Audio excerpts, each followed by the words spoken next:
Hello friends, mutual fund में systematic investment plan यानी SIP के बारे में तो आपने जरूर सुना होगा, लेकिन अभी भी ज्यादातर लोगों को नहीं पता है कि इन्वेस्टमेंट का ये तरीका SIP यानी SIP क्या है। हालांकि जिन लोगों को SIP के बारे में जानकारी है वो इसका बेनिफिट उठा रहे हैं। दोस्तों, आज के वीडियो में हम बात करेंगे कि किस तरह आप भी शेयर मार्केट में SIP के जरिए इन्वेस्टमेंट कर सकते हैं। आइए पहले ये जानते हैं कि SIP का क्या फायदा है। जब आप SIP के जरिए से इन्वेस्टमेंट करते हैं तो आप एक फिक्स ड्यूरेशन में एक फिक्स्ड अमाउंट का इन्वेस्टमेंट करते हैं। ये अमाउंट आपको एक फिक्स नंबर में फंड यूनिट खरीदने की सुविधा देता है। अगर आप इसे लंबे टाइम तक जारी रखते हैं तो आपको उतार चढ़ाव के दौरान फंड में इन्वेस्टमेंट करने को मिलता है। दूसरे शब्दों में आपको अपना इन्वेस्टमेंट करने के लिए बाजार को टाइम देने की जरूरत नहीं है। मार्केट टाइमिंग एक जोखिम भरा काम हो सकता है क्योंकि कोई गलत टाइम पर इन्वेस्टमेंट कर सकता है। SIP इन्वेस्टमेंट जोखिम के इसी फैक्टर को दूर करता है। आप डेली, मंथली, क्वार्टरली अपने बैंक को सीधे अपने बैंक खाते से अपनी पसंद के म्यूचुअल फंड SIP में फंड ट्रांसफर करने के लिए कह सकते हैं। दोस्तों, अब हम बात करते हैं कि SIP के 10 बड़े फायदे क्या हैं।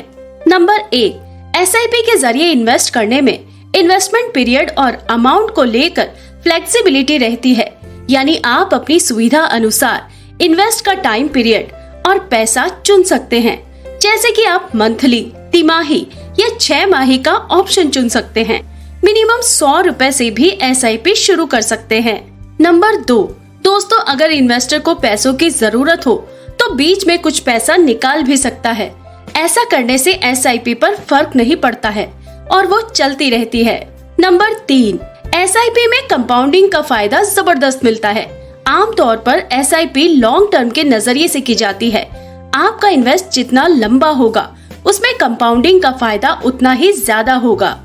नंबर 4, SIP में इन्वेस्ट मिनिमम 100 या 500 रुपए या 1000 रुपए से शुरू कर सकते हैं, लेकिन मैक्सिमम की कोई लिमिट नहीं है। नंबर 5, इन्वेस्टर चाहे तो म्यूचुअल फंड स्कीम्स में डिविडेंड का ऑप्शन ले सकते हैं और जब कंपनियां डिविडेंड देंगी तो इन्वेस्टर को सीधे बैंक खाते में पैसा मिल जाएगा। नंबर 6, SIP में एक फायदा ये है कि इसमें इन्वेस्टर को रुपी कॉस्ट एवरेजिंग का फायदा मिलता है। इसका मतलब है कि जैसे आप किसी फंड में टाइम पर ज्यादातर मंथली इन्वेस्ट करते हैं तो आप अलग अलग कीमत जिसे नेट एसेट वैल्यू या NAV पर यूनिट जमा करते हैं। नंबर 7, SIP के जरिए इन्वेस्ट की आदत पड़ती है। आप एक निश्चित पीरियड में एक तय अमाउंट इन्वेस्ट करते हैं, यानी ये अनुशासित इन्वेस्ट का एक बेहतर तरीका है। नंबर 8, खुद तारीख चुनने की आजादी। हर माह SIP के लिए कई तारीखों में किसी को भी चुनने का मौका मिलता है। नंबर 9, इन्वेस्टर SIP अमाउंट में कभी भी कमी या बढ़ोतरी कर सकता है। नंबर 10, इन्वेस्टर अपने इन्वेस्ट की वैल्यू रोज जान सकता है।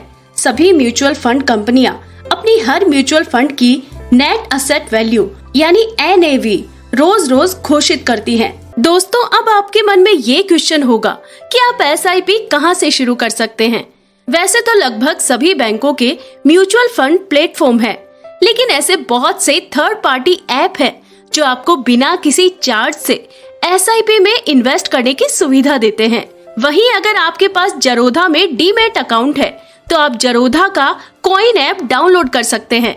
आप कॉइन ऐप के द्वारा डायरेक्ट म्यूचुअल फंड्स में फ्री में इन्वेस्ट कर सकते हैं। साथ ही दोस्तों, म्यूचुअल फंड एक इलेक्ट्रॉनिक डीमैट अकाउंट में रखा जाता है, जिसके कारण आपके पोर्टफोलियो में शेयर्स म्यूचुअल फंड्स को एक ही जगह पर देखा जा सकता है। यहाँ इनको प्लेस करके आप किसी इमरजेंसी में लोन भी ले सकते हैं। तो दोस्तों, अगर आपके पास जरोधा का डीमैट अकाउंट नहीं है तो डिस्क्रिप्शन में दिए लिंक से आज ही अपना अकाउंट ओपन करें। तो दोस्तों, अगर आप भी शेयर मार्केट में रिस्क फ्री इन्वेस्ट करना चाहते हैं तो आप भी SIP शुरू कर सकते हैं। दोस्तों, अगर आप बिजनेस और शेयर मार्केट की इनसाइड खबरों को जानना चाहते हैं तो हमारे चैनल को सब्सक्राइब कीजिए। साथ ही साथ बेल आइकॉन को भी दबाएं ताकि हमारे हर वीडियो का नोटिफिकेशन तुरंत आप लोगों तक पहुंचे।